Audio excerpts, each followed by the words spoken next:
सोहळा आनंदाचा गजर विठुरायाचा श्री बालाजी ललित यात्रा महोत्सव अखंड हरिनाम सप्ताह मौजे वडवाळी तालुका पैठण प्रक्षेपण आपल्या आवडत्या गजर कीर्तनाचा या यूट्यूब चॅनलवर।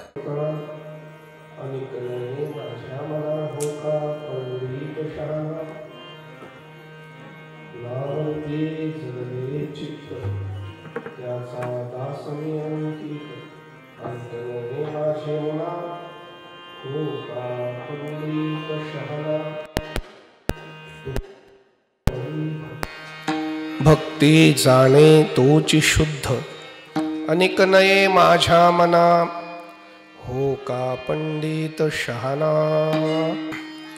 पांडुरंगा करू प्रथम नमन दुसरे चरणा संतांची या त्यांच्या कृपादाने कथेचा विस्तारू बाबाजी सद्गुरु दास तुका यदक्षरम मनाखे आनंदम मज केवलम श्रीमन्निवृत्तिनाथेत ख्यातमदैवतं महाश्रेत। नमो विशदबोध विदग्धा विद्यारविंद प्रबोधा पराप्रमेय प्रमदा विलासिया।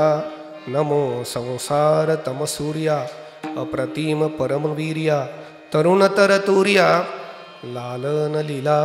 नमो जगत्खील पालना मंगलमणि निधाना स्वजनवन चंदना आराध्यलिंगा। नमो चतुर चत्त चकोर चंद्रा आत्मानुभव नरेंद्रा श्रुतिगुण समुद्रा मन्मतनाथा। नमो सुभाव भजन भाजना भवे बकुंभ भंजना विश्वोद्भुवना। मस्तक हे पायावरी वार करे संतांच्या जाणे भक्तीचा जिव्हाळा तोची दैवाचा पुतळा। अनेक नये माझ्या मना हो का पंडित शहाणा। वैराग्य परममूर्ती संत श्रेष्ठ जगद्गुरु तुकोबाराय महाराज यांचा अत्यंत महत्वाचा अतिशय प्रासादिक 4 चरणाचा भक्तिशास्त्रातल्या आदर्श महापुरुषाची लक्षण सांगणारा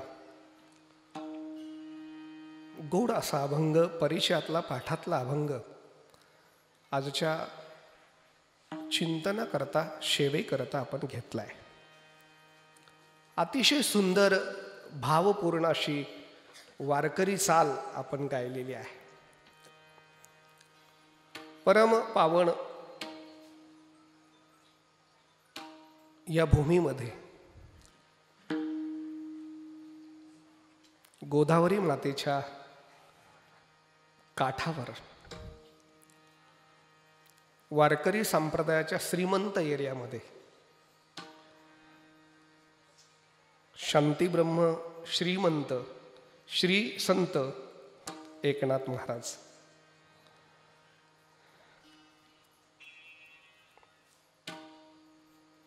सर्व जगाचाच जगन्नाथ असतो, म्हणजे सगळ्याच जगाला एक जगन्नाथ असतो। सगळ्या जगाचा जो जगन्नाथ आहे त्या जगन्नाथाचा एकच नाथ आहे, ते एकनाथ आहेत। आणि त्यांच्या ह्या पवित्र भूमीमध्ये वारकरी संप्रदायाचं अध्यपीठ असलेलं कैवल्य चक्रवर्ती ज्ञानोबाराय ज्ञानदेवे रचिला पाया त्या माऊलींची ही जन्मभूमी आपेगाव आहे। या परिसरामध्ये श्री क्षेत्र वडवाळी गावामध्ये हे श्रीमंत बालाजी देवस्थान आहे।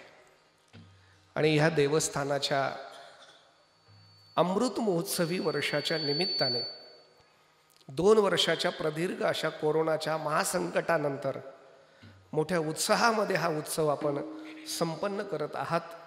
ग्रामस्थांना मी कोटी कोटी धन्यवाद देतो, कारण आपण कोरोनाला न घाबरता भगवंतावर विश्वास ठेवून हा उत्सव करतात। मी माझं भाग्य समजतो की आजची सेवा मला करता येते आहे, याचाही योगायोग सांगतो। म्हणजे काय संकेत असतील। मी गेल्या 20 वर्षापासून बालाजीला जाण्याचा प्रयत्न करत होतो, म्हणजे माझी इच्छा होती बालाजीला जावं भगवंताच्या दर्शनाला, पण योगच येत नव्हता. तो योग म्हणजे मी कधीच गेलो नाही. तो योग 20 वर्षांनी, म्हणजे 20 कशाला, म्हणजे जन्माला आल्यापासून 45 वर्षांनी मागच्या महिन्यात आला. 2 सप्टेंबरला मी बालाजी भगवंताचं तिरुपती बालाजीला दर्शन घेतलं. दर्शन घेतल्यानंतर तिथं असं शांत विसावलो आणि सप्ताह कमिटीच्या वतीने सुनील भाऊंनी फोन केला. सुनील भाऊ गाडेकर म्हटले आमच्या बालाजी मंदिराचा उत्सव आहे, नाना एक कीर्तन सेवा घ्या. म्हटलं डायरी नाही तरी लिहून घ्या, कारण हा संकेत आहे तिरुपतीचा बालाजी म्हणतो, जाऊन वडवाळीच्या बालाजीची नाना सेवा करा. म्हणून आनंद झाला. खरं म्हणजे मी खरंच आजारी आहे, कारण आता कोणताच कीर्तनकार आजाराचं सोंग घेणार नाही. प्रत्येकाला कीर्तनाची आवश्यकता आहे. मी खरोखर आजारी आहे, पण बालाजीची सेवा. मी कालच जरा उठलो, माझा स्वर लागताना लक्षात येत असेल, बोलताना लक्षात येत असेल, पण तरी म्हटलं जशी जमेल तशी सेवा करू. कारण आपल्या भागामध्ये ही सगळी ज्ञानवंत गुणीजन मंडळी असतात, ते सांभाळून घेतात. म्हणून ते तुमच्या हिमतीवर उभा आहे. सुंदर दोन्ही मृदंग वादक आहेत. महाराज नेहमी माझ्या पाठातले परिचयातले आहेत, महाराजही नेहमीच्या परिचयातले आहेत. ही सगळी ज्येष्ठ मंडळी, आपल्याला मी धन्यवाद देतो, आपल्या चरणी नतमस्तक होतो. मोठा योग म्हणावा लागेल. महाराष्ट्रामध्ये जी अतिशय थोडी तत्वचिंतक मंडळी आहेत, हिंदू धर्माचं आणि सनातन धर्माचं जे कार्य करतात, वारकरी संप्रदायाचे विचार जे सामान्य जेव्हापर्यंत पोचवतात, अशी थोडीशी महात्म्य आहेत. त्यात विशेष करून आपल्या गावचं वैभव हरिभक्तीपारायण रामायणाचार्य शिवनाथ महाराज, ज्यांच्या मार्गदर्शनाने हा उत्सव आहे आणि ज्यांच्यावर हरिभक्तीपारायण गुरुवर्य पांडुरंग महाराज घुले यांचं विशेष प्रेम आहे, त्यांनाही मी धन्यवाद देतो. माझे अतिशय जीवलग मित्र आणि अवघ्या महाराष्ट्रभर काय भारतभर हिंदुत्वाचा प्रखंड असं जे आपलं तत्व समाजासमोर नेतात, हरिभक्तीपारायण भागवताचार्य शिवानंदगिरी महाराज आज आले. मला माहीत असतं तर मी घेऊन आलो असतो महाराज पैठणहून. खूप आनंद वाटला. खूप एक गोड व्यक्ती आहे. त्याचप्रमाणे परिसरातले अनेक कीर्तनकार आहेत, पण त्यात आपले पैठणचे नामदेव महाराज आहेत. हो, त्याचप्रमाणे सोमनाथ महाराज माझ्याबरोबर आलेले आहेत. त्याचप्रमाणे पोखर संतोष महाराज आलेले आहेत. महाराज आहात. बरेच चेहरे पाठ आहेत, नावं कदाचित आठवत नसतील, 2 वर्षाचा गॅप गेला नाही का. असो, व्यक्तिशः कोणाचं नामनिर्देश न करता कीर्तनकार, प्रवचनकार, गायक, वादक, श्रोते, सज्जन, आभालवृद्ध, माता भगिनी सर्वांच्या चरणी नतमस्तक होतो आणि नियोजित वेळेमध्ये आपल्याच कृपेने थोडंसं चिंतन करण्याचा प्रयत्न. पाठातला अभंग अनेक महात्म्यांचे आपण चिंतनही याच्यावरती ऐकले आहेत. वारकरी संप्रदायामध्ये माझं एक मत आहे, म्हणजे मी स्पष्ट बोलतो, जो फेटा बांधून कीर्तन करतो ना त्याच्यावर भगवंताची कृपा आहे म्हणूनच करतो. म्हणून माझं पहिलं मत आहे की कुठल्याही कीर्तनकाराला कोणत्याच कीर्तनकाराने नावं ठेवू नये. त्याचं कारण असं आहे, माझं असं स्पष्ट मत आहे, महाराष्ट्रामध्ये जेवढे वारकरी कीर्तनकार आहेत तेवढ्या कीर्तनाच्या कला आहेत आणि तेवढ्या कला भगवंताने त्या कीर्तनकाराला प्रदान केलेल्या आहेत. म्हणून प्रत्येकाच्या कलेतून त्या अभंगाचा वेगवेगळा भाव प्रगट करत असतो. माझ्या श्रीगुरु परंपरेमधून काही जे ऐकलं आहे त्या निमित्ताने ह्या अभंगाचा काही संवाद मी साधणार आहे. अभंग पाठातला आहे, परिचयातला आहे. भक्तिशास्त्रातल्या आदर्श पुरुषांची लक्षणं जगद्गुरु तुकोबाराय महाराजांना आपल्याला सांगाविषयी वाटत आहेत. कोण आदर्श असतं भक्तिशास्त्रात? ज्याच्याकडे शुद्धता आहे तो आदर्श असतो. ज्याच्याकडे अनन्यता, एकाग्रता आहे तो आदर्श असतो. आणि जो भाग्य घेऊन महाराष्ट्रात जन्माला आलेला आहे आणि वारकरी संप्रदायाशी अनन्य होऊन परमात्म्याच्या भक्तीमध्ये रत झाला आहे असा आदर्श असतो. शुद्धता, एकाग्रता म्हणजे अनन्यता आणि दैववान म्हणजे भाग्यवान, अशी 3 लक्षणं या अभंगामध्ये महाराजांनी आपल्या पुढे मांडलेली आहेत. का मांडलेली आहेत हा स्वतंत्र विचार आहे, पण संतांची म्हणजे भक्तिशास्त्रातल्या भक्ती करणाऱ्या महात्म्यांची लक्षणं आपल्याला माहिती असावं हे तितकंच गरजेचं आहे आणि योग्य आहे. बऱ्याच वेळा आपल्याला त्या विषयाचे लक्षणं माहिती नसतात, त्याच्यामुळे आपली फसवणूक होते आणि आपण नको त्या व्यक्तीला योग्य ते समजतो. आणि म्हणून आपल्याला काही गोष्टी माहिती असणं अवश्य आहे, विशेष करून परमार्थातल्या तरी. पहिल्यांदा एक भाव घेऊन पुढे जातो. माहिती असणं आवश्यक आहे हा तर भाग मी सांगतोच, पण जीवनामध्ये यशस्वी होणं हेही महत्वाचं असतं, हाही एक महत्वाचा भाग आहे. मानवी जीवन क्रमित करत असताना असा एकही माणूस नाही की त्याला यशस्वी व्हायचं नाही. उद्योग व्यवसायातल्या माणसाला उद्योगपती व्हायचं आहे, राजकीय क्षेत्रातल्या माणसाला 2024ला मोदींच्या जागी बसायचं आहे,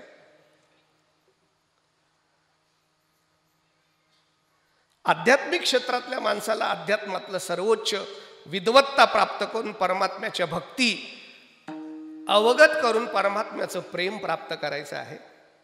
प्रत्येकाला यशस्वी व्हायचं आहे. एकंदरीत जर बघता तर सर्वच माणसं सर्व क्षेत्रातली यशस्वी होतात असं नाही. बोटावर मोजणे इतकीच माणसं यशस्वी होतात. ती का होतात तर त्याची काही कारणं मला थोडे थोडे प्रस्तावना म्हणून सांगून पुढे जावेसे वाटतात.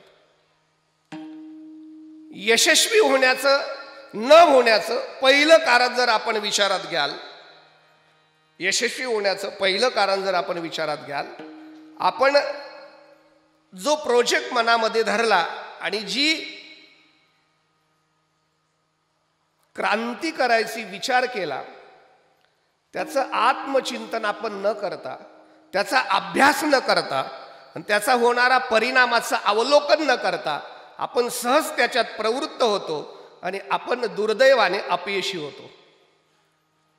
एक मग जाता जाता सांगतो, कुठलीही गोष्ट करताना त्याचा परिणाम काय आहे याचं जोपर्यंत अवलोकन होत नाही तोपर्यंत त्या क्रियेमध्ये माणसाने प्रवृत्त होऊ नये असं मला वाटतं. मी काय म्हणतो, जड होतंय का सगळं? जमतंय ना? आपण थोडा वेळ फक्त जमतंय ना?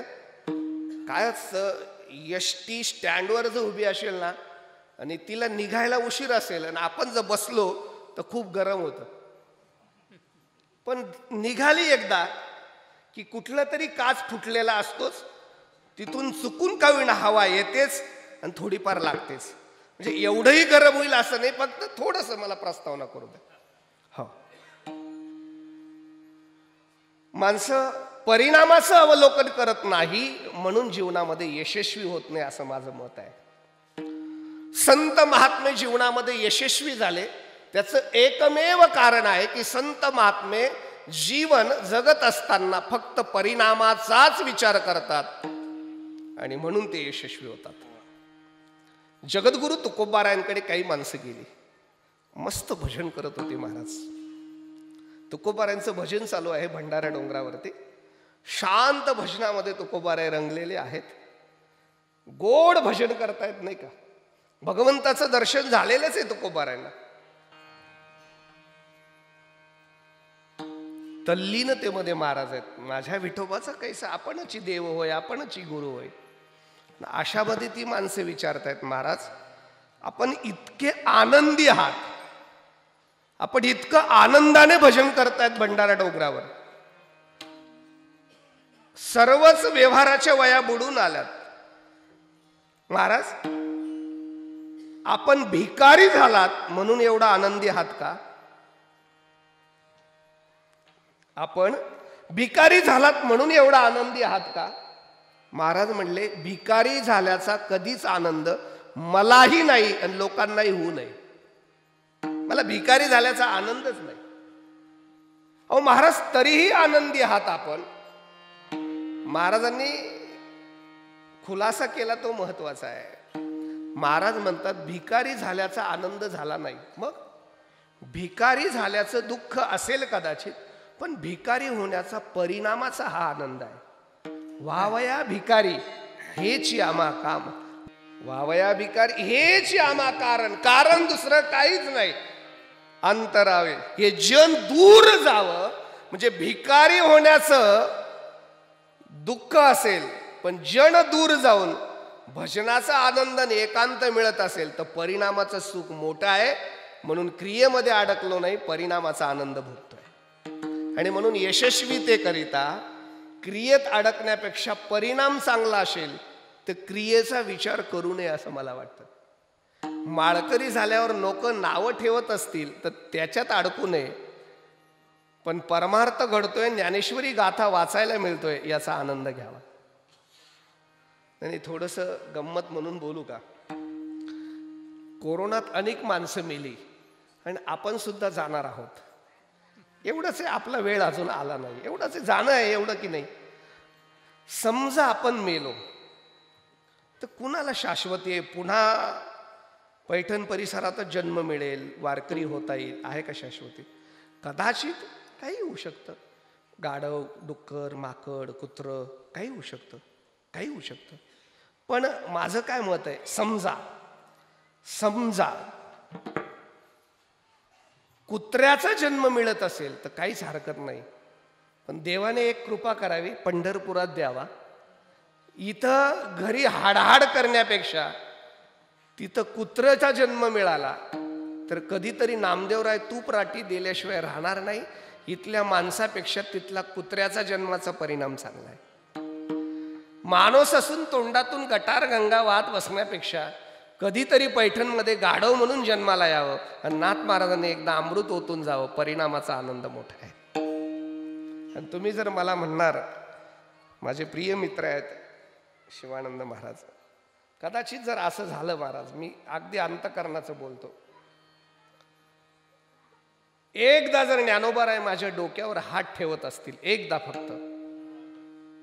फक्त जर माझ्या डोक्यावर ज्ञानोबाराय हात ठेवत असतील तर मी संजय नाना म्हणून जगण्यापेक्षा 10 वेळा रेड्याचा जन्म घेण्यात आनंद मानतो.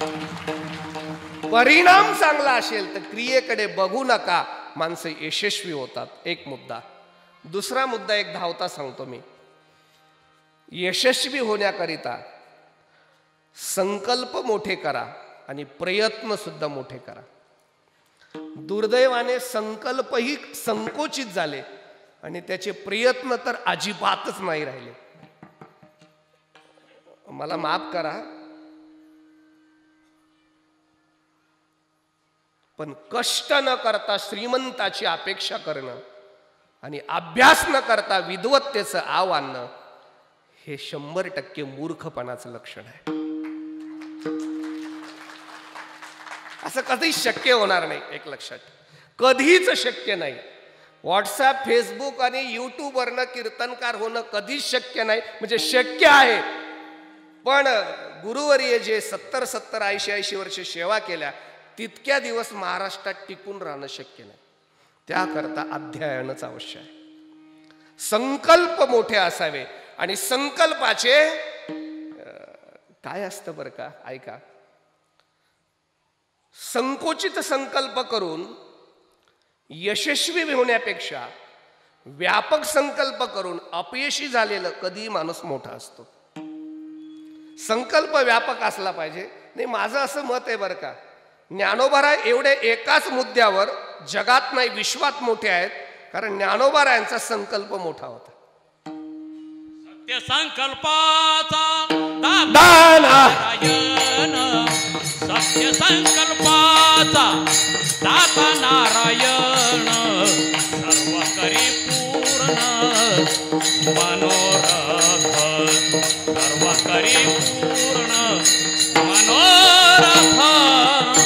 सत्य संकल्पाचा दाता नारायण, सत्य संकल्पाचा दाता नारायण, पूर्ण मनोरथ, सर्व करी पूर्ण मनोरथ.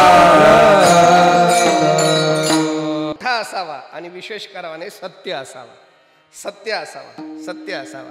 मग काय त्याच्यात येत नाही अपयश कधी. नाही, सहज सांगू का, एखाद्या माणसाने दुकान टाकलं, दिवसभर छान दुकान चालवतो, संध्याकाळी दुकान वाढवतो आणि वाढवलेल्या दुसऱ्या दुकानात जातो, थोडीशी मदिरा पितो आणि त्या धुंदीमध्ये स्वतःची गाडी चालवत घरी येतो आणि हुशारकीने सांगतो, रोज पितो पण एकदा सुद्धा पडलो नाही. पडू देत नाही आपण, आपला तोल नाही गेला महाराज. रोज पितो, पिता झालो तरी पितो पण तोल नाही जाऊ दिला महाराज, एकदाही पडलो नाही. आता हे काही कौतुक झालं का? नाही, मी उलट असं म्हणतो, एकदा माऊलीच्या सोहळ्यात जावं आणि चढता चढता सासवडच्या घाटात 4 वेळा पडावं. मला वाटतं इथलं न पडण्यापेक्षा तिथलं पडणंही मोठं. संकल्प मोठा असेल काय, जर संकल्प काय असतं बरं का, संकल्प आणि संकल्पाची परिपूर्तीचा जर विचार केला, संकल्प आणि संकल्पाची परिपूर्ती याचं अंतर वाढतं, त्याला मानवी जीवन म्हणावं. संकल्प हीच परिपूर्ती ज्यांच्या जीवनात असते त्यांचंच नाव संत आहे. संतांमध्ये संकल्प आणि संकल्पाच्या परिपूर्तीत अंतर नसतं. ज्ञात आहेत, आपण सगळी विद्वान माणसं आहेत, एक टच करतो, आपल्याला सगळं ज्ञात. एक बघा, कल्पना करा, 9000 ओव्यांचा वाघ यज्ञ श्री गुरु निवृत्ती दादांच्या चरणावरती समर्पित केला. ज्ञानोबरांनी हात जोडले सद्गुरूंना, हा माझा वाघ यज्ञ समर्पित करतोय. आपण जर संतुष्ट असाल, आपण जर माझ्यावरती प्रसन्न असाल, तर एक विनंती आहे, काही मागायचं आहे. आणि मग थोडंसं मागतात. ती मागणं म्हणजे पसायदान आहे. पसायदान म्हणजे ज्ञानोबारांचा संकल्प आहे. मी पसायदान सांगत नाही, फक्त टच करतो. साधारणतः क्रियापदाचा विचार केला तर भविष्यवाचक, भूतकाळवाचक आणि वर्तमान काळवाचक असे 3 क्रियापद असतात. आपण ज्ञात आहात.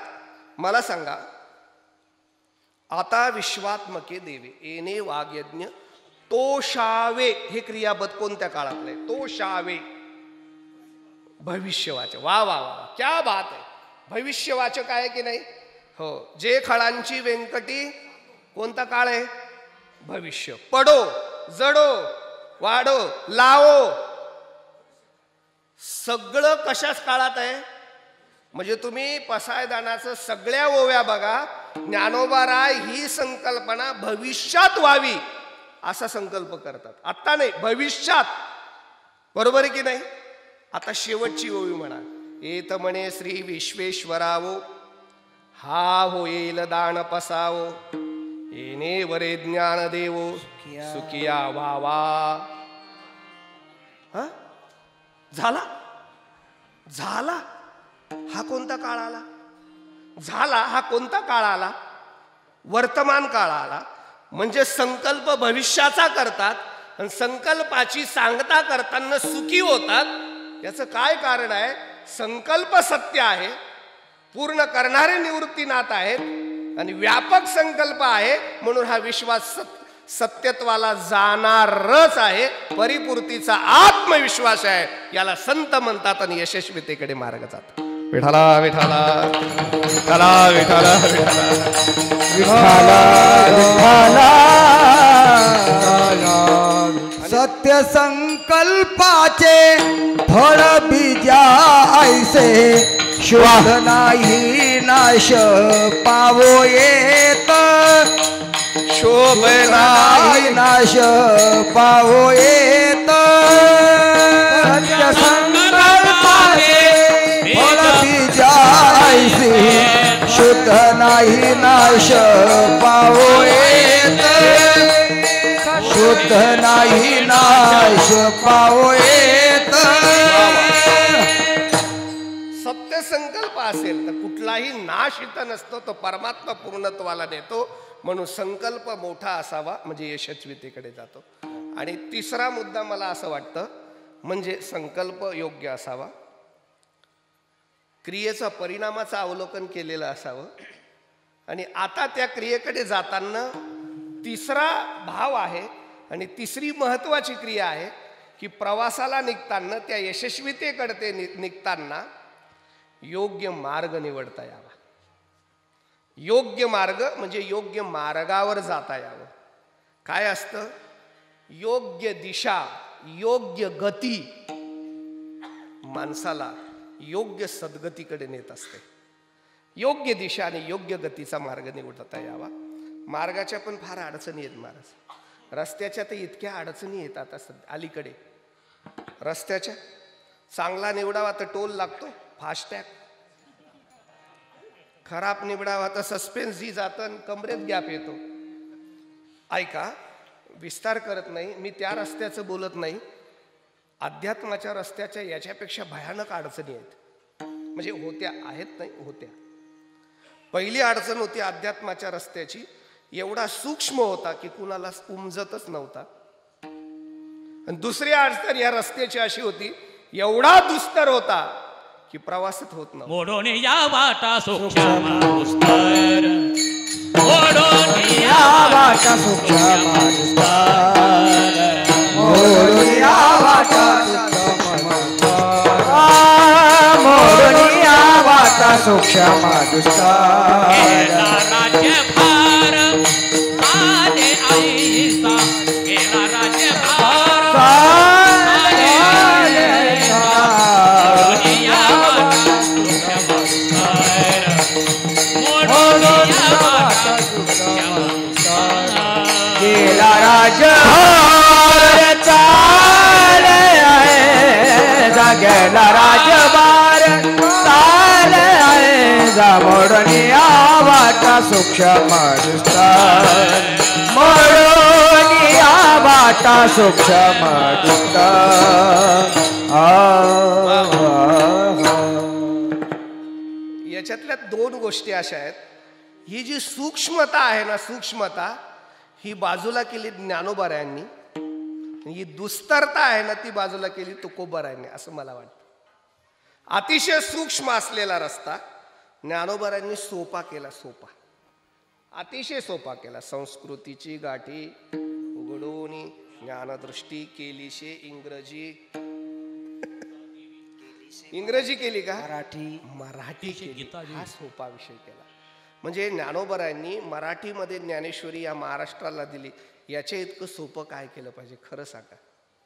नवरसे भरवे सागरू, करवी उचित रत्नाचे आगरू, भावारताचे गिरीवरू, निपजवी माये साहित्य सोनियाच्या खाणी, उघडी देशीच्या औक्षणी, विवेक वेलीची लावणी, उदे संवाद फळ निधाने, प्रमेयाची उद्याने, लावी म्हणे गहने निरंतर. अजून काय केलं माहितीये का? पाखंडाचे पुढे पुढे वाटे, कतरगाचे दृष्टे, सावजे फेडे, श्रीकृष्ण गुणे माते, सर्वत्र करी श्रोते, राणी उभयशिवी श्रोते, श्रवणाची आणि ए मराठीची नगरी ब्रह्मविद्येचा.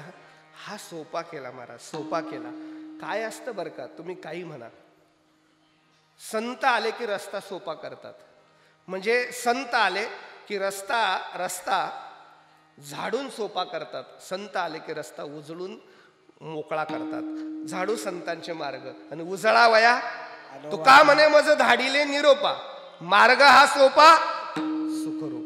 म्हणजे माझं असं, मला असं वाटतं, ज्ञानोबाराय जर रस्ता झाडून जातात तर ज्ञानोबारायांनंतर तोच रस्ता, वेगळा रस्ता नाही, उजळायला नाथ महाराज येतात. नाथ महाराज झाडून जातात तर तुकोबाराय तोच उजळायला येतात. तुकोबाराय झाडून जातात तर निळोबाराय तोच उजळायला येतात. निळोबाराय झाडून जातात तर जोग महाराज तोच उजळायला येतात. जोग महाराज झाडून जातात तर बंकट स्वामी तोच उजळायला येतात. बंकट स्वामी झाडून जातात तर मामासाहेब तोच उजळायला येतात. मामासाहेब झाडून जातात तर नाही का सद्गुरू परमपूज्य दुंडा महाराज देगलूरकर तोच उजळायला येतात. जर ते झाडून जात असतील तर आमचे मोठे बाबा तोच उजळायला येतात. ते झाडून जात असतील तर कुरेकर बाबा तोच उजळायला असतात. आणि हे झाडणं उजळवणं चालू आहे. फक्त आता आपण काय करायचंय, हाच रस्ता निवडायचा आहे. हा रस्ता निवडणं फार महत्वाचं आहे जीवनामध्ये. काय असतं, काय झालं, एका गावात गेलो, अपरिचित असतो. सध्या भारतात सगळ्या फोनला चांगले रेंज आहेत, कुठे व्यवस्थित लागतात. अहो रेंजच नाही. लोक दर महिन्याला कार्ड बदलतात, इकडून तिकडे तिकडून इकडे, पण कुठेच सारखंच आहे सगळं. फोन लागत नव्हता. 4 रस्ते होते.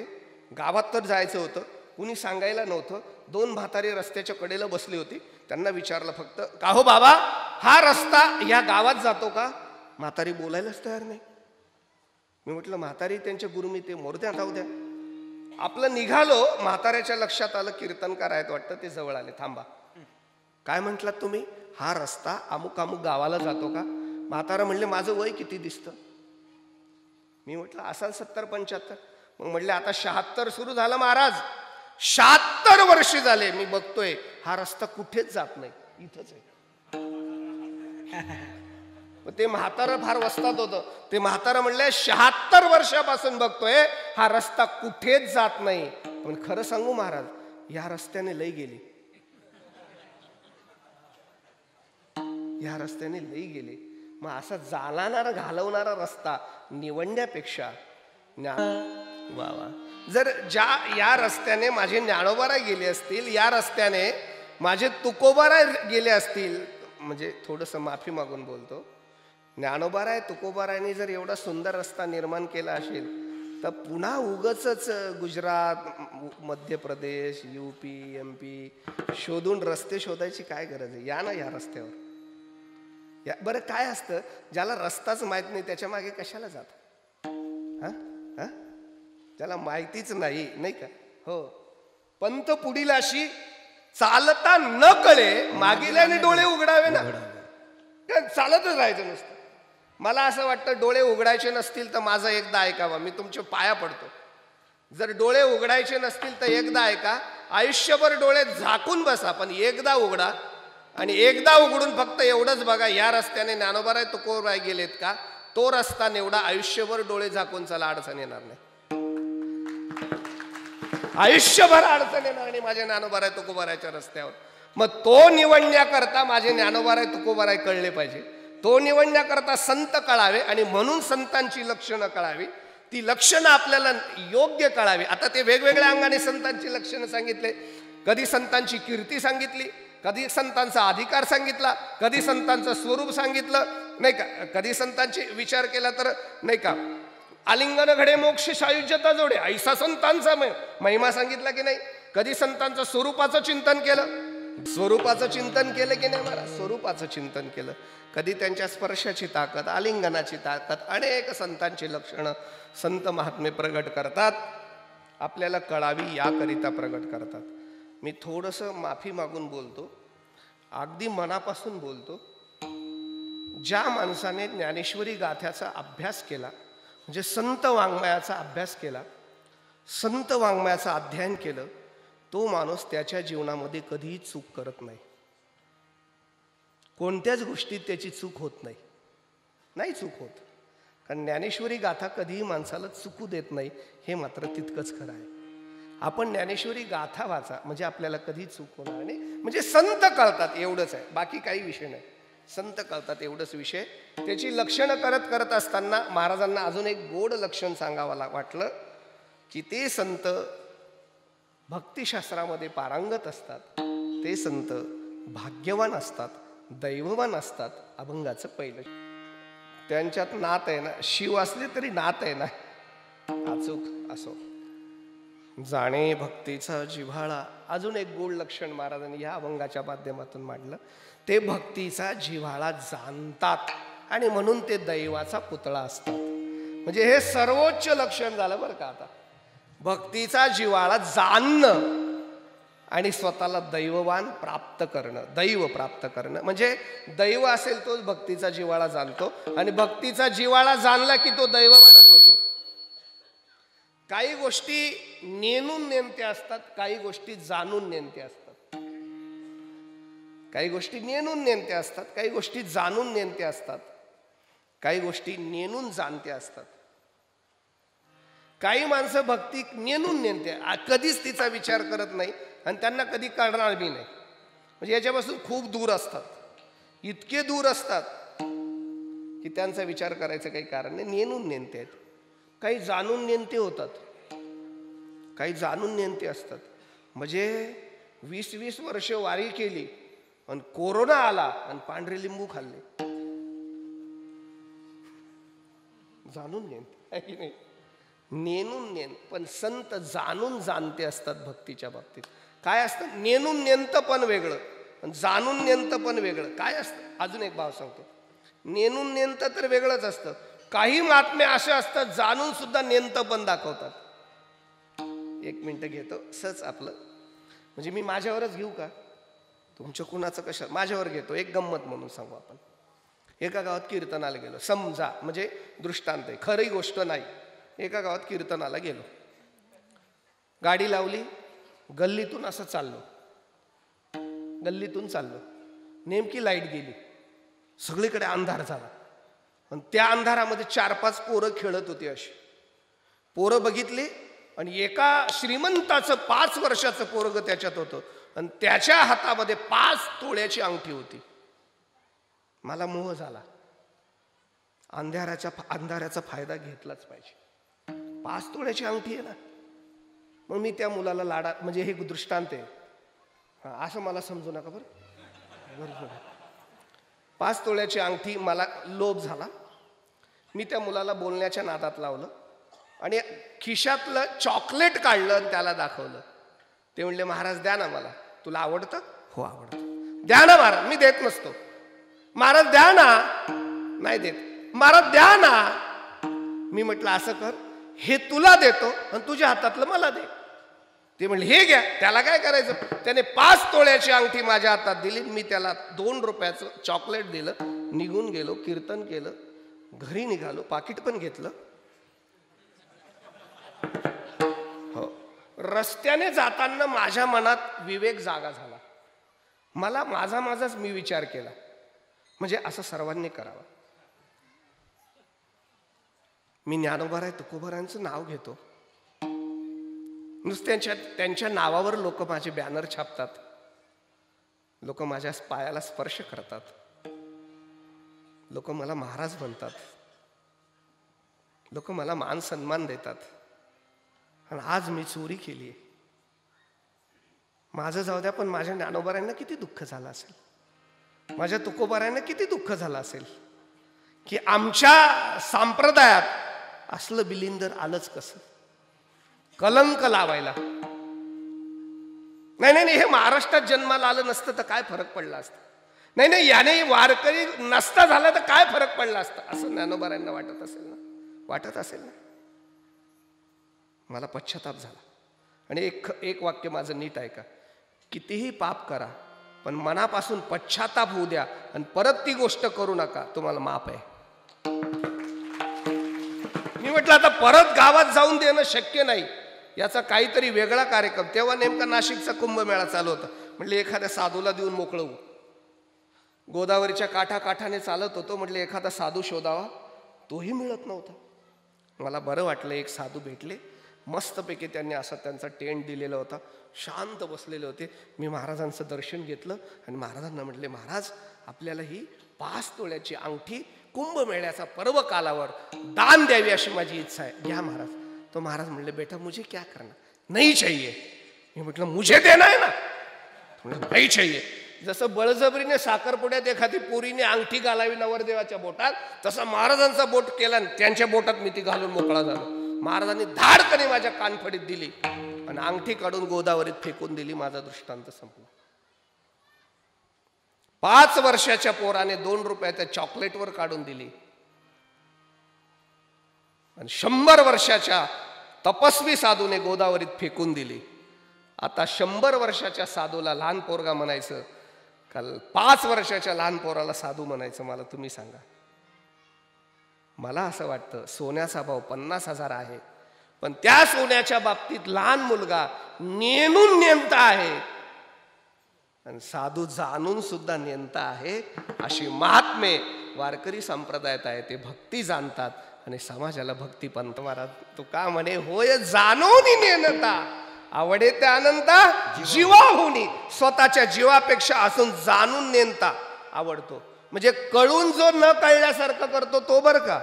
ज्याला कळतच नाही असला नेमता नाही. काहींना काहीच कळत नाही, हेही कळत नाही. काहीच कळण्याकरता आधी जाणलं पाहिजे की नाही, जाणलं पाहिजे. अहो माझं काय म्हणणं आहे,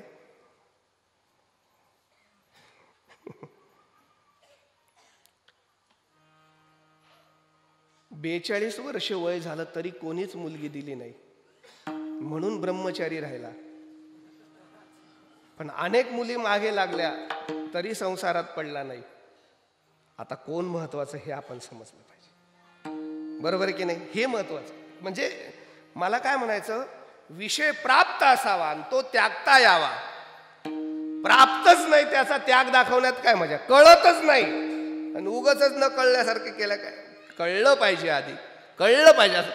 ते जाणणं जाणून देणारा कोणी पाहिजे ना म्हणा इथं, म्हणून तर संत आहेत ते. जाऊ द्या, तुम्ही म्हणाल महाराज काय सांगतात. ते जुन्या काळात असे म्हशी चारायचे नदीच्या कडेला. म्हशीच म्हणतात ना इकडे, काही भागात दोबड म्हणतात, काही भागात म्हैस म्हणतात, बरोबर आहे ना? एक म्हणजे तो गोरा की अशा म्हशी चारत होता नदीमध्ये. नदीला पूर येऊन गेलेला होता, गोदावरीला थोडासा ओसरलेला होता. नदीच्या काठाने म्हशी चरत होत्या आणि हा तो चारणारा गुराकी त्या पुराच्या वाळूमध्ये खेळत होता. आपलं खेळता खेळता एकदम त्या गुराकीच्या हातामध्ये एक चमकणारा दगड आला. इतका चक्क लक्क चमकत होता, असा लक्क प्रकाश पडला त्या दगडाचा. त्याने बघितलं, लई दगड बघितलं, पण हा दगड काही वेगळाच आहे. त्याला त्याचं आकर्षण झालं आणि इतका छान दिसतोय म्हणून त्याला असं वाटलं एवढी चांगला छान दिसणार आहे, आपल्या आवडत्या म्हशीच्या गळ्यात बांधावा. म्हणून त्याने तो चमकणाऱ्या दगडात एक दोरी ओवली आणि त्याच्या आवडत्या म्हशीच्या गळ्यात बांधला. खरं म्हणजे 20-22 म्हशी होत्या, त्याला एक विशेष आवडत होती, तिच्या गळ्यात बांधला. आता अडचण अशी झाली, त्या म्हशीला काहीतरी वेगळं वाटायला लागलं, कारण बाकीच्या म्हशीच्या गळ्यात नाही, हिच्याच गळ्यात होता. ती जरा हलवायला लागली मान, अशी अशी अशी अशी अशी, ती वेगळं पण दाखवायला लागली. बाकीच्या म्हशी पुढे तर ही मागे, ही पुढे तर बाकी, ही बाजूबाजूने चालायची अशी, तिला अशी अशी अशी अशी. संध्याकाळ झाली, म्हशी गावात आल्या, अशा गल्लीने चालल्या. आता ही वेगळीच, ही मान हलव, बाजूने चाल, कडेनेच थांब, मागेच थांब. नेमकी सोनाराची आळी होती. एका सोनाराचं लक्ष गेलं त्या म्हशीवर. तिच्या गळ्यात तो चमकणारा दगड बघितला आणि गोराक्याला बघितलं. भाऊ इकडे या. म्हणले काय? हा दगड कुठे भेटला? म्हणले गोदावरीच्या पात्रात. 1000 रुपये देतो, तो मला द्या. तो म्हणले मला द्या? आजच घेतला, माझ्या आवडत्या म्हशीच्या गळ्यात बांधला, छान दिसतोय, ती किती आनंदी आहे, राहू द्या. ते म्हणले 5000 देतो, मला द्या. तो म्हणले काहीतरी गडबड आहे गड्या, काहीतरी गड. तो म्हणले मला द्यायचं नाही. तो म्हणले 10,000 देतो, मला द्या. म्हणले मला द्यायचंच नाही ना. म्हणले 20,000 देतो, मला द्यायचंच नाही. मग ते याच्या लक्षात आलं काहीतरी ह्या दगडात गंमत आहे. संध्याकाळ झाली, रात्र झाली. रात्रभर हाही झोपला नाही, जिच्या गळ्यात होती ती म्हैसी बसली नाही. सकाळी हा उठला आणि म्हशीजवळ गेला आणि तो दगड काढायला लागला, पण म्हैस काही काढू देईना. ती त्याला मारायला लावायची, ती कुठं काढू देते. तो म्हणले मी कायमचा नाही येते, फक्त औरंगाबादहून चेक करून आणतोय. ते म्हणले नाही जमणार, हात लावू देणार नाही. शेवटी त्याने 2 टोले दिले, मग म्हशीने काढू दिला. तो काढला, औरंगाबादला गेला, चांगल्या सरापाच्या दुकानात गेला, तो दगड दाखवला आणि तो सराफ म्हणले कुठे सापडला तुम्हाला? हा सामान्य दगड नाही, हा नाशिकच्या एका श्रीमंत व्यापाराचा चुकून पुरात वाहून आलाय, 5 कोटीचा हिरा आहे. मला सांगा कधी कळलं? कोणीतरी जाणणारा असेल तर ना. जाणे पाहिजे ना, जाणे भक्तीचा जिव्हाळा. मला काय म्हणायचंय, या जाणेचं मला एक शंका आहे, मी सांगतो कीर्तनाच्या भावार्थानंतर. या अभंगामध्ये 2 वेळा जाणे आहे, म्हणजे एक सुरुवातीला जाणे आहे आणि एकदा शेवटी जाणे. बघा, जाणे भक्तीचा जिव्हाळा, भक्ती जाणे तोची शुद्ध, बरोबर आहे हा. म्हणजे 2 वेळा जाणे आहे ना. या जाणण्यामध्ये काय आहे नेमकं, मी भावार्थानंतर जर मला थोडंसं वेळ मिळाला तर मी सांगण्याचा प्रयत्न करतो. जाणे भक्तीचा जिव्हाळा. जिव्हाळा हा शब्द प्रेम अर्थाने आहे. काय आहे बरं का, भक्ती करण्यापेक्षा भक्तीचा जिव्हाळा असला पाहिजे, भक्ती करण्यापेक्षा भक्तीत प्रेम असलं पाहिजे. हा स्वतंत्र अनेक गोष्टी आहेत, अनेक याचे चिंतन करणं शक्य आहे. जिव्हाळा म्हणजे प्रेम अर्थाने घ्यायचं. आमच्याकडे नख काढताना रक्त आलं तर जिव्हाळी लागली म्हणतात. आमच्याकडे विहीर खोदताना जर एखादा नळ लागला तर त्याला जिवाळा म्हणतात. इकडे काय म्हणतात? नळ. असं विहीर खोदली एखादा झरा लागला काय म्हणतात त्याला? जिवाळाच म्हणतात. झरा म्हणतात का नळ म्हणतात? काय म्हणतात? नळ. त्याला झरा म्हणतात. किंवा नदीच्या पाण्यामध्ये जर अशी वाळू कोरली तर काय येतो? जिवाळा. एखाद्या विहिरीला खोदताना 50 फुटावर एक पाण्याचा झरा लागला, बरोबर आहे. त्या झराचे 3 लक्षणं मला आवडले. त्या झऱ्याचे मी जिवाळा सांगतोय. त्या झऱ्याचे 3 लक्षणं मला आवडले. तो झरा अखंड वाहतो, म्हणजे विहिरीला लागलेला नळ का, नळ म्हणू का, हा, विहिरीला लागलेला नळ अखंड वाहतो. विहिरीला लागलेल्या नळातून कुठलीही गंदगी घाण वाहत नाही, तो शुद्ध वाहतो. आणि विहिरीला लागलेल्या नळाचं पाणी पिऊन बघा, त्याच्यात गोडवा आहे, पुन्हा बिस्लरीपेक्षा चांगला लागतो. म्हणजे मला असतो झरा म्हणजे जिवाळा असेल. झरा म्हणजे जर जिवाळा असेल तर मला वाटतं जिवाळा म्हणजेच भक्ती आहे. झरा म्हणजेच भक्ती आहे. झरा म्हणजे भक्ती काय? तर भक्तीत जसे झऱ्याचे 3 लक्षण आहेत तसे भक्तीचे पण 3 लक्षणं असली पाहिजे. तो जसा लाईट गेल्यावर बंद पडत नाही, अखंड वाहतो, तसं कोरोनात बंद पडली नाही पाहिजे. ती भक्तीत अखंडता पाहिजे. पहिलं भक्तीचं लक्षण आहे अखंडता पाहिजे. माणसं अखंड करत नाही भक्ती, अखंड भक्ती करत नाही. भक्तीमध्ये अखंडता नसते. तुम्हाला एक माफी मागून बोलतो. 3 प्रकारचे शेतकरी असतात साधारणतः. एक सातबाऱ्यावरचा, एक बांधावरचा आणि एक शेतातला. सातबाऱ्यावरचा शेतकरी राहतो मुंबईला. लई कमिशनचे पैसे जास्त झाले म्हणून एजंट मार्फत 5 एकर 10 एकर 25 एकर शेती औरंगाबादला घेतो की नाही. आणि त्यालाच माहित नाही शेती कुठे. फक्त हा इकडनं सातबाऱ्यावर नाव लावून पाठवतो ऑनलाईन, नाव दिसलं झालं आपलं काम. दुसरा औरंगाबादला राहतो आणि शेती इथं गावात करतो. फक्त शनिवार रविवार घरी येतो. शनिवारी फोन करतो गड्याला, ऐ डाळिंबला पाणी सोड. हो मालक. दुसऱ्या दिवशी फोन करतो, डाळिंब भरून झाले? नाही मालक. काय झालं? रात्री फार पाऊस ना आपल्या गावात. मूर्ख कुठला? छत्री तुला दिलेली असताना सुद्धा पावसात पाणी द्यायला काय अडचण होती?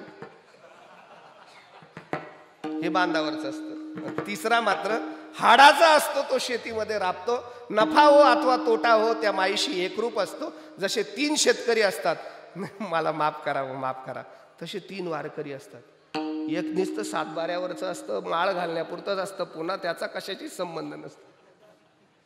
दुसरं बांधावरचं असतं. बांधावरचं म्हणजे सप्ताहापुरतं सामील होतं. सप्ताहापुरतं पुढारकी करतं, सामील होतं, पुढे पुढे करतं. जय विठ्ठल नाही का काला झाला की पुन्हा दुसऱ्या वर्षी विना उभा करायलाच येतं. आणि तिसरं हाडाचा वारकरी असतो. हाडाचा वारकरी असतो. त्या हाडाच्या वारक्याला कोरोना येऊ द्या, रोग येऊ द्या, महारोग येऊ द्या, काही नाही. काकडा चालू आहे, ज्ञानेश्वरी वाचन चालू आहे, गाथ्याचं चिंतन चालू आहे, हरिपाठ चालू आहे, भगवंताचं नामस्मरण चालू आहे. सप्ताह होऊ द्या नाही तर नका होऊ द्या. घरी सेवा चालू आहे. नाही सरकारने अडवू द्या, गुपचूप पायी जाऊन येतो, पण वारी सुद्धा बंद करत नाही. ही अखंडता जिथं आहे, मला असं वाटतं तो भक्तीचा जिव्हाळा आहे. अखंडता, ही अखंडता असली पाहिजे. भक्तीमध्ये जर खंड असेल तर ती भक्ती नाही. भक्तीमध्ये अखंडता असली पाहिजे. दुसरी गोष्ट काय पाहिजे? ती शुद्ध पाहिजे. हो, माणसं भक्ती करतात पण फार दांभिकपणा करतात. इतके दांभिकपणाने करतात काही माणसं भक्ती. कोणी नसलं तर 5 मिनिटात पूजा होते आणि एखाद्याकडे उतरायला गेला तर 2-2 तास चालते. कशाला दंभ करायचा? अजून एक दंभ सांगतो भक्तीतला. आपण भक्ती करतो पण जो करत नाही त्याला टोचून बोलणं हा सुद्धा दंभच आहे. मला असं वाटतं पंढरपूरला मी गेलो, तू गेला नाही, हा दंभ नसावा. ती शुद्ध असावी, अतिशय शुद्ध असावी. आणि तिसरी गोष्ट, तिच्यात गोडवा असावा, म्हणजे प्रेम असावं. प्रेमच नसेल तर ती भक्ती नाही महाराज. प्रेम नसेल तर भक्ती नाही. आता काय आहे, प्रेम मिळवण्याकरता नाही का अतिशय निष्कामताही असणे गरजेचे. मला असं वाटतं प्रेम असावं म्हणजे ते राधेसारखं असावं. विठ्ठल विठ्ठल.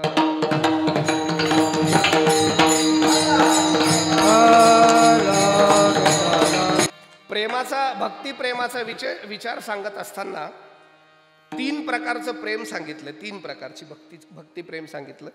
काहींचं प्रेम असताना लक्षावत असतं, काहींचं प्रेम घृतवत असतं आणि काहींचं प्रेम मधुवत असतं.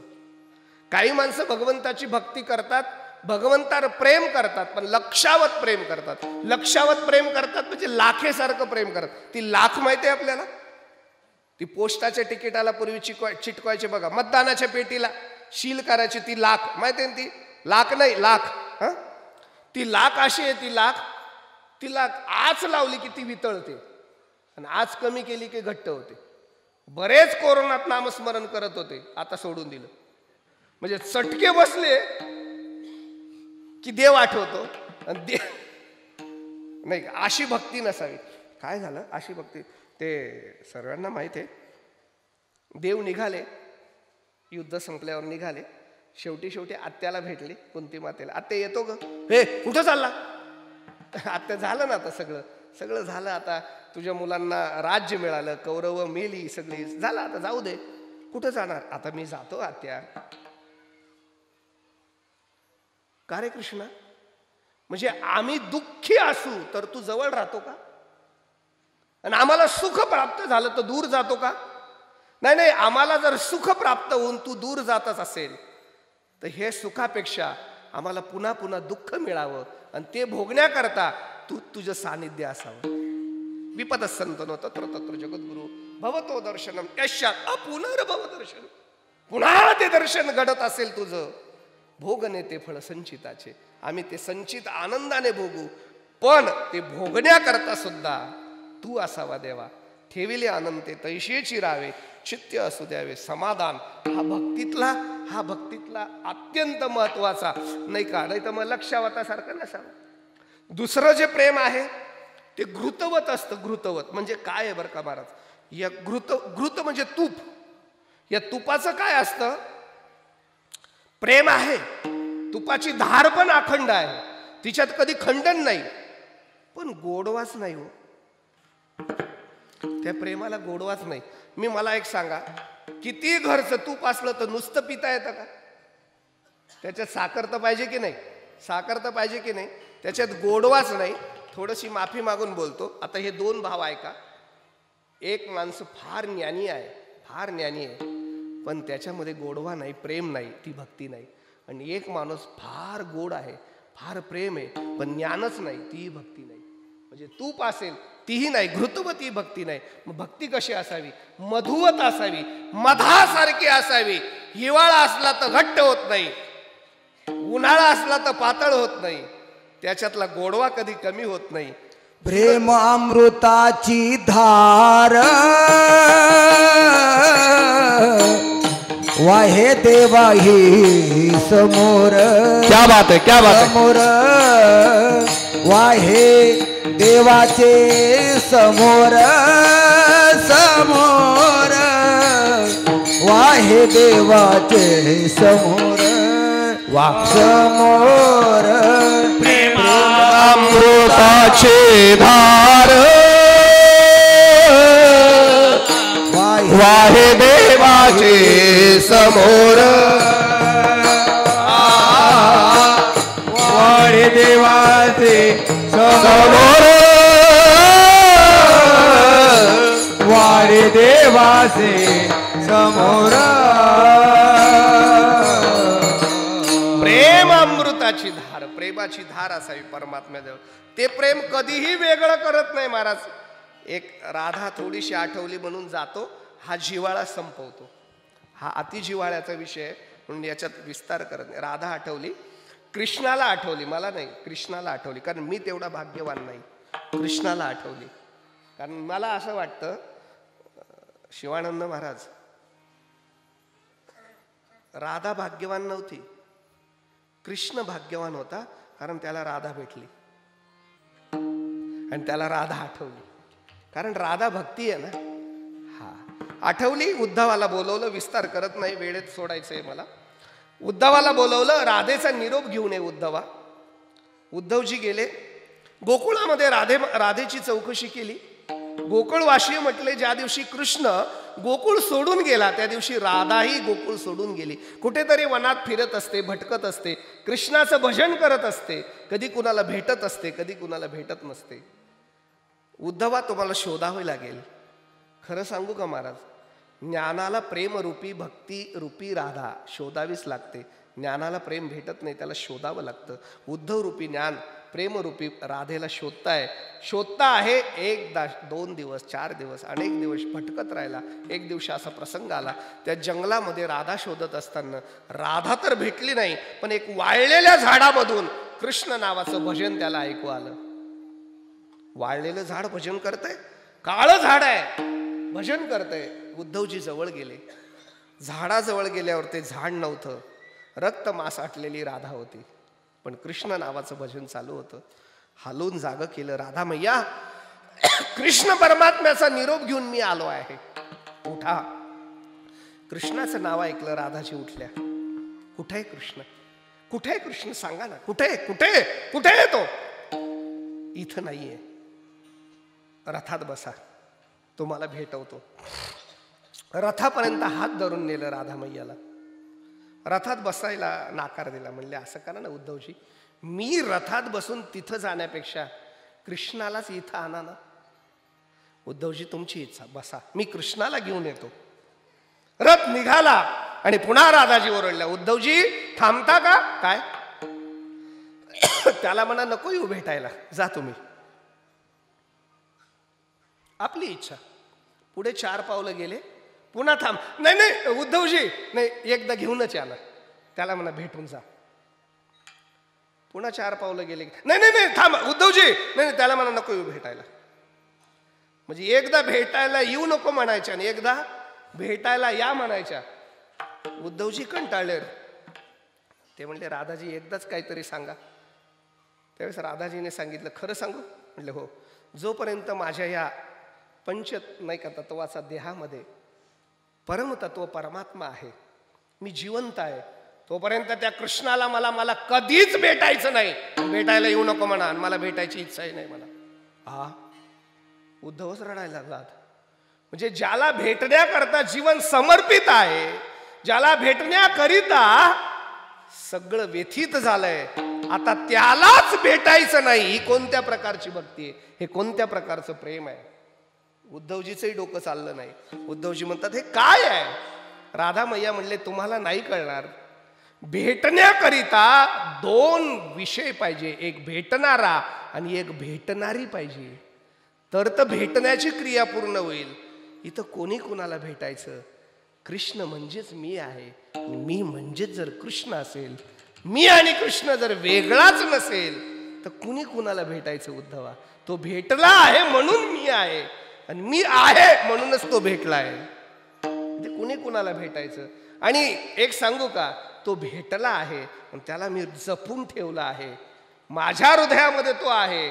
तुमच्या द्वारकेच्या कृष्णाला भेटण्याच्या नादात माझ्या हृदयातला निघून गेला तर काय करू? असं होऊ नये म्हणून त्याला भेटायचं नाहीये.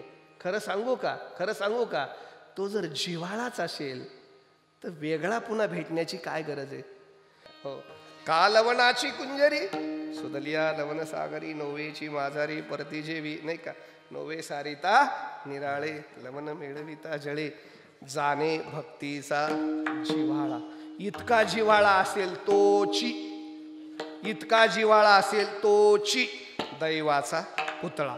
आता धावतं सांगणार आहे कारण वेळेत सोडणार. आता दैवाचा पुतळा, आता दैववान कुणाला म्हणावं हा स्वतंत्र चिंतनाचा भाग आहे. फक्त एक गोष्ट जाणीव करून देतो, लौकिक संपत्ती वाढवणं त्याला दैववान म्हणू नका, कारण तिला 3 अवच्छेदकाचा बाधा आहे. लौकिक संपत्ती देश काल आणि व्यक्तीच्या मर्यादेमध्ये बदलत असते. देश बदलला किती बदलते, काल बदलला की बदलते, व्यक्ती बदलला की बदलते. तो दैववान नाही. अनेक दैववान आहेत. काही हरिपाठामध्ये मोक्षाच्या संबंधाने दैव सांगितले. मोक्ष रेखे आला भाग्य, तो भाग्यवान आहे की नाही? भाग्यवान आहे. योगाच्या संबंधाने भाग्य सांगितले नाही का? आणि खरा भाग्यवान भक्तिशास्त्रातला आहे. मला असं वाटतं आम्ही दैवाचे दास पंढरीरायाचे. खरा दैववान तोच आहे. आणि थोडंसं अहंकारात बोलू का, म्हणजे थोडा अहंकारात बोलू का, दैन्य दुःख आमा न येती जवळ. आम्हाला त्याचं दूर दूर सुद्धा आमच्याकडे येऊ शकत नाही म्हणले काय ते कधीच जाळून टाकलं आम्ही नाही का. आम्ही दैववान आहेत, जाणे भक्तीचा जिव्हाळा तोची दैवाचा पुतळा. अनिक नये माझ्या मना हो का पंडित शाना विठोबार. जय विठोबार कुमाये जय जय विठोबार कुमाये जय जय विठोबार कुमाये.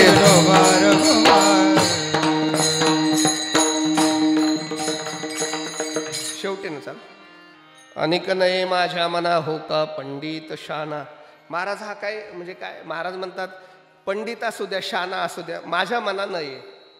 भक्तीचा जिवाळा नसेल माझ्या मना नये. पंडित असे नये, शाना असे नये. म्हणजे काय काय असतं बरं का, माणसाला अभिमान नसावा पण स्वाभिमान असावा. काय वाटतं तुम्हाला? अभिमान नसावा पण एकदा काय झालं, स्वामी विवेकानंद परदेशामध्ये गेले, व्याख्यान होतं.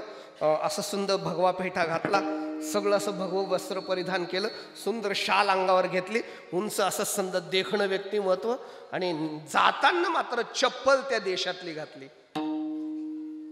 आपल्याकडची लोक बर का भावनिक आहेत, आपल्याकडचे लोक भावना प्रधान आहेत, तिकडचे लोक तर्क प्रधान आहेत. ते तर्काने विचार करतात.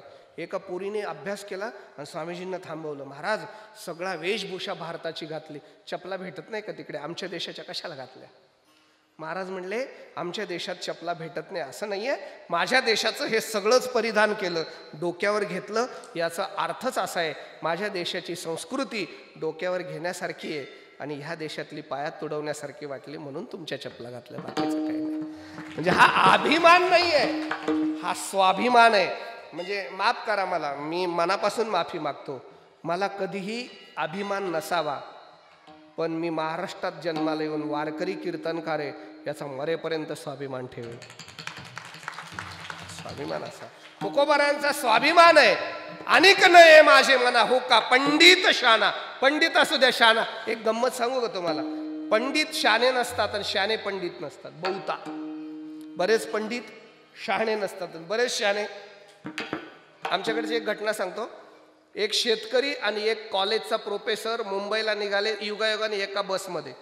दोघं गप्पा मारत होते. तो म्हणले काय करता? शेतकरी आहे. तुम्ही काय करता? कॉलेजचा प्रोफेसर आहे. ते म्हणले आपण टाइमपास करू. म्हणले काय? तुम्ही मला कोडं सांगा, मी उत्तर देईल, मी तुम्हाला कोडं सांगतो, तुम्ही उत्तर द्या. ते शेतकरी म्हणले फुकट फुकट नको. मग प्रोफेसरला म्हणले सर तुम्ही मला कोडं सांगा, मी उत्तर सांगेल, मला उत्तर आलं नाही तर मी तुम्हाला 500 रुपये देईल. मी तुम्हाला कोडं सांगेल सर आणि माझं उत्तर तुम्हाला आलं नाही तर तुम्ही 5000 द्यायची. म्हटलं का? कारण तुम्हाला आता 7वं वेतन आहे ना, तुम्हाला काय अडचण आहे, तुमचं माझं उत्तर तुम्हाला सहज येईल, तुम्ही विद्वान आहात, तुमचं कुठं मला असंही येणार आहे. आणि प्रोफेसरला असं वाटलं येडपटच आहे याला, तरी असंही काय येणार आहे. म्हटलं चालेल, माझं आलं नाही तुला तर तू 500 दे, तुझं मला आलं नाही तर मी 5000 देईल. ठरलं? ठरलं. कोणी कोडं सांगायचं? ते प्रोफेसर म्हणले माझं तुला येणारच कुठे, त्यापेक्षा तूच सांग. तो शेतकरी म्हणले मग सर सरटब्या म्हणजे काय? सरटब्या? सरटब्या म्हणजे काय? त्याने डोकं खाजवलं, हे तर कधीच वाचलं नाही. मोबाईल ऑन केला आणि गुगलवर सर्च केलं, विकिपीडियावर बघितलं, पण ते सरटब्या शब्दाचा अर्थ सापडे ना त्याला. परेशान झालं सरटब्या शोधताना.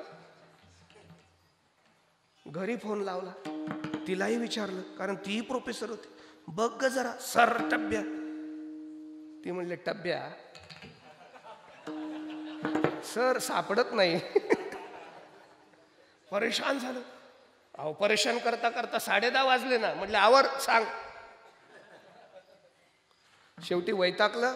म्हणले त्या शेतकऱ्या म्हणले खरंच नाही आहेत बाबा. 5000 रुपये काढले त्या शेतकऱ्याच्या हातात दिले. 500-500च्या 10 नोटा. हो वा. शेतकऱ्याने खाली घालून घेतले. ते म्हणले आता तुम्ही कोडं सांगा. सर म्हणले मी काय कोडं सांगत नाही तुला, पण माझ्या ज्ञानात भर पडेल, या तुझ्या सरटब्याचा अर्थ सांग मला फक्त. तो शेतकरी म्हणले सर मला तरी कुठे येतो, हे घ्या 500 रुपये मर्दा. म्हणजे शान आहे पंडित नाही, आणि पंडित आहे शान नाही. हो का पंडित भाषा आहे महाराजांची. नामरूपामध्ये ज्याचं चित्त जडलंय ना, मी त्याचा दास अंकित व्हायला तयार आहे, अनिक नाही, बाकीच्या दुसऱ्याचं नाही बरं. नामरूपामध्ये चित्त जडलं पाहिजे आणि त्याचा अंकित व्हायला तयार आहे. तो पंडित असला तरी तो विठ्ठलाचा उपासक असला पाहिजे, तो शाना असला तरी भक्ती सुखामध्ये न्हावून निघाला आनंद घेणारा पाहिजे, अनिक नाही माझे मना. तुका म्हणे नवविध भक्ती जाणे तोची शुद्ध. 1-2 मिनिटं बोलतो, थांबतो आता. आता तोची दैवाचा पुतळा. कोण दैववान आहे? दैवाचा पुतळा आहे कोण? पंडित का शहाणा? नेमकं दैवाचा पुतळा कोण आहे? म्हणजे ज्ञानी दैवाचा पुतळा आहे का प्रेमी दैवाचा पुतळा आहे? प्रेमाचा पुतळा दैवाचा पुतळाला प्रेमीला दैवाचा पुतळा म्हणायचं का ज्ञानीला दैवाचा पुतळा म्हणायचं?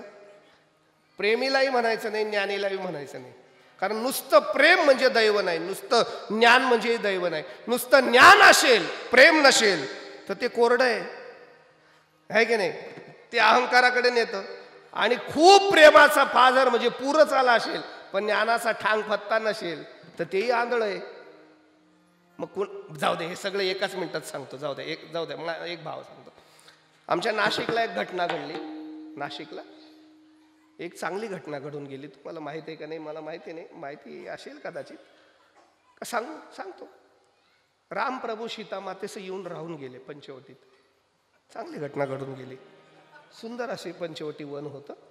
बसले एक दिवशी असे सीतामाई आणि रामप्रभू एका दगडावर बसले, मस्तपैकी गप्पा मारत होते. छानच वातावरण होतं. गोदावरी अशी छान गंगा मैया वाहत होती. दोघं मस्त असे रमले होते. अशी सगळे वृक्ष वल्ली होत्या. एका झाडाकडे सीतामातेचं लक्ष गेलं. भल्ल मोठं झाड होतं, वृक्ष होतं आणि त्या झाडावर एक वेल अशी चढत होती. आणि सीतामाई प्रभू रामचंद्रांना म्हटली, का हो काय दैववान आहे ती वेल. त्या झाडाने तिला आधार दिला आणि झाडाच्या आधाराने ती वरती चालली. बघा काय दैववान आहे वेल. प्रभू म्हणतात, वेडी आहेस का तू? खरी दैववान वेल नाही, ते झाड दैववान आहे. का? त्या वेलीच्या चढण्यामुळे त्या झाडाच्या सौंदर्यात वाढ झाली. आता लक्षात आलं का? राम काय म्हणतो? झाड दैववान आहे. सीतामाई काय म्हणतात? वेल दैववान आहे. आता तुमच्या लक्षात आलं, सीतामाई स्वतःला वेल समजतात आणि प्रभू स्वतःला झाड. आता पुन्हा ऐका, प्रभू झाड समजतात म्हणजे परमात्मा म्हणजे ज्ञान आहे, पण सीतामाई वेल समजतात. सीतामाई म्हणजे प्रेम म्हणजे भक्ती आहे. आता सीतामाई म्हणतात वेल दैववान आहे आणि रामप्रभू म्हणतात झाड दैववान आहे. खरं सांगू का, हे देवालाही कळत नाही आणि देवाच्या बायकोलाही कळत नाही. हे कळण्याकरता लक्ष्मण रूपी संत लागतो.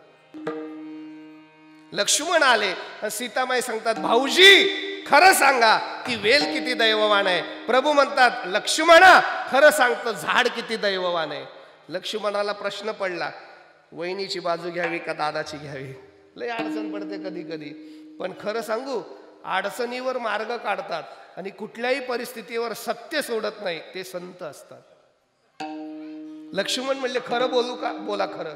झाडही दैववान नाही आणि वेलही दैववान नाही. अरे असं कसं शक्य आहे?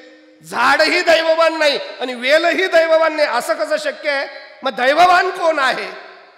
लक्ष्मण म्हणतो, झाड आणि वेलीच्या सावलीत ज्याला 14 वर्ष राहायला मिळालंय तो खरा दैववान आहे. खरा दैववान आहे आणि त्याचं नाव खरी भक्ती आहे. ज्ञान आणि प्रेम याच्या मध्यावर ज्याचं जीवन आहे तो खरा दैववान आहे. नुसता पाकात म्हणजे खवा तळला तर गुलाबजाम होतो, पण गुलाबजाम खायला मजा येत नाही. मग पाकात तळलेला गुलाबजाम साखरेच्या पाकात घोळावा, नाही का? तुपात तळलेला गुलाबजाम साखरेच्या पाकात घोळावा. मला वाटतं त्याची गोडी वाढते. तुपात तळलेला गुलाबजाम ज्ञान आहे, पण त्याला एकदा प्रेमाने घोळा की मग खरं दैव उदयाला येतं आणि त्याला भक्तीचा जिव्हाळा म्हणतात. तोची दैवाचा पुतळा अनिक नाही माझ्या मना. एकच वाक्य सांगतो मी, 15 मिनिटं ज्यातल्या जास्त घेतले, क्षमा मागतो. एकच वाक्य. एक विशेष ठेवला होता पण त्याचा विस्तार नाही करत, पण मला खुलासा तर करू दे. आहे का एखादा विषय ठेवला होता का मागे? जाणे. पहिल्या चरणातही जाणे आणि दुसऱ्या चरणातही जाणे, शेवटच्या चरणातही जाणे. हे जाणे का? मला वाटतं हे जाणे आहे ना फक्त नारदच जाणे. हे जाणे नारद महर्षी जाणे, भक्ती कोण जाणे? नारदच जाणे. म्हणून तर नारद भक्तिसूत्र लिहिलं ना नारदांनी. तुका म्हणे ज्याचे तोची एक जाणे, वा, भक्तीचे महिमान साधू जाणे. क्या बात आहे, क्या बात आहे. टाळी वाजवा एकदा. साधूच भक्तीचं महिमान जाणे, अन्य का जाणे? नारद महर्षी जाणे. आता भक्तिसूत्र लिहिलं नारद महर्षींनी. माझं असं मत बघा, तुम्ही बघा, सूत्र कोणतंही वाचा, मला त्याच्याशी घेणं नाही, पण 3 शब्द नारद भक्तिसूत्रात आहेत. एक, यल्लब्धा, यत प्राप्य, यत ज्ञात्वा, आहे की नाही? यल्लब्धा पुमाण सिद्धो भवती अमृतो भवती तृप्त, बरोबर आहे की नाही? यत प्राप्येन किंचित वांछति न स्फुचति नरम. मला ते म्हणायचं नाही, मला आता मुद्दा फक्त ऐका. काय 3 शब्द सगळ्या सूत्रांमध्ये. एक तर यल्लब्धा आहे, यत ज्ञात्वा आहे, नाहीतर यत प्राप्य आहे. मला सांगा, नारद महर्षी भक्ती जाणत असतील तर तुकोबाराय काय नारद सूत्र जाणत नाही का? तुकोबारायांनी नारद भक्ती सूत्रातले 2 सूत्र या अभंगामध्ये आणले. एक सूत्र आहे यत ज्ञात्वा आणि एक सूत्र आहे यत प्राप्य. पहिलं जाणे आहे यत ज्ञात्वा आणि शेवटचं जाणं आहे यत प्राप्य. म्हणजे काही महात्मे भक्ती जाणतात पण त्यांना भक्ती प्राप्त नसते. माझ्यासारखा कीर्तनकार 2 तास भक्तीवर बोलतो पण भक्ती काहीच प्राप्त नसते. म्हणजे माझं म्हणतो मी व्यक्तिगत, बरोबर की नाही? म्हणजे यत प्राप्य नाही, फक्त यत ज्ञात्वा. मी फक्त जाणतो भक्ती. म्हणजे पहिलं जाणे म्हणजे जाणणं फक्त. दुसरं जाणं सांगू, ज्याला प्रत्यक्ष भक्तीही कळते आणि नवविधा भक्ती यत प्राप्य त्याला प्राप्त आहेत, असा खरा दैववान आहे आणि तोच खरा भक्तीचा जिव्हाळा जाणणार आहे. तोची दैवाचा पुतळा ज्ञानेश्वर. ज्ञानेश्वर माऊली, ज्ञानेश्वर माऊली, ज्ञानेश्वर माऊली, महाराज ज्ञानेश्वर माऊली, महाराज ज्ञानेश्वर. निवृत्ती ज्ञानदेव सोपान मुक्ताबाई एकनाथ नामदेव तुकाराम. टाळी वाजवा, भजन कर. ज्ञानदेव सोपान मुक्ताबाई एकनाथ नामदेव तुकाराम. निवृत्ती ज्ञानदेव सोपान मुक्ताबाई एकनाथ नामदेव तुकाराम. सोहळा आनंदाचा गजर विठुरायाचा श्री बालाजी ललित यात्रा महोत्सव अखंड हरिनाम सप्ताह मौजे वडवाळी तालुका पैठण. प्रक्षेपण आपल्या आवडत्या गजर कीर्तनाचा या YouTube चॅनलवर.